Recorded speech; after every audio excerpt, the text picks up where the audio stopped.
મેમનગર વિસ્તારમાં આવેલા સામ્રાજ્ય ફ્લેટના પાર્કિંગમાં મોડી રાત્રે ખૂની ખેલ ખેલાયો હોવાની ઘટના સામે આવી છે। એચ બ્લોકના પાર્કિંગમાંથી આજે સવારે 55 વર્ષીય કાનજીભાઈ નામના વૃદ્ધનો મૃતદેહ મળી આવ્યો છે।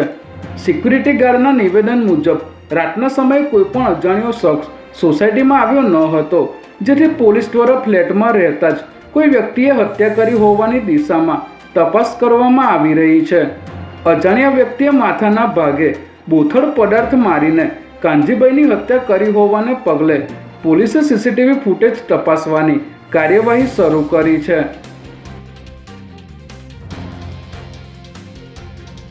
સ્થાનિક સ્વરાજ્યની ચૂંટણી પહેલા જ અમદાવાદના બાપુનગર વિસ્તારમાં ગંભીર ગેરરીતિના આક્ષેપો સાથે રાજકીય માહોલ ગરમાયો છે।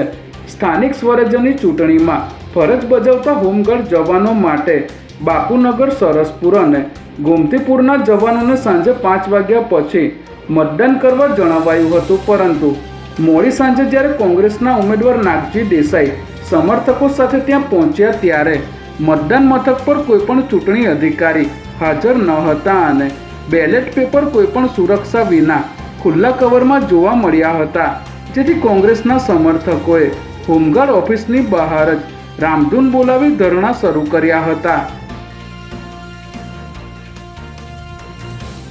અમદાવાદ મહાનગરપાલિકા સહિતની સ્થાનિક સ્વરાજ્યની ચૂંટણીઓને લઈને વહીવટીતંત્ર સજ્જ બન્યું છે। આગામી 26 એપ્રિલના રોજ યોજાનારા મતદાન અને 28 એપ્રિલના પરિણામને ધ્યાનમાં રાખીને ચૂંટણી પંચ દ્વારા મહત્વના આંકડા અને વ્યવસ્થાઓ જાહેર કરવામાં આવી છે। આ સમગ્ર પ્રક્રિયામાં 30,000 વહીવટી કર્મચારીઓ, શહેરમાં 15,000 પોલીસ અને ગ્રામ્યમાં 7,000 પોલીસ જવાનો તૈનાત રહેશે, તેમજ ચૂંટણીના દિવસે કાળઝાળ ગરમીની સંભાવનાને પગલે દરેક મતદાન અને મતગણતરી કેન્દ્રો પર પાણી અને ORSની સુવિધા ઉપલબ્ધ રહેશે।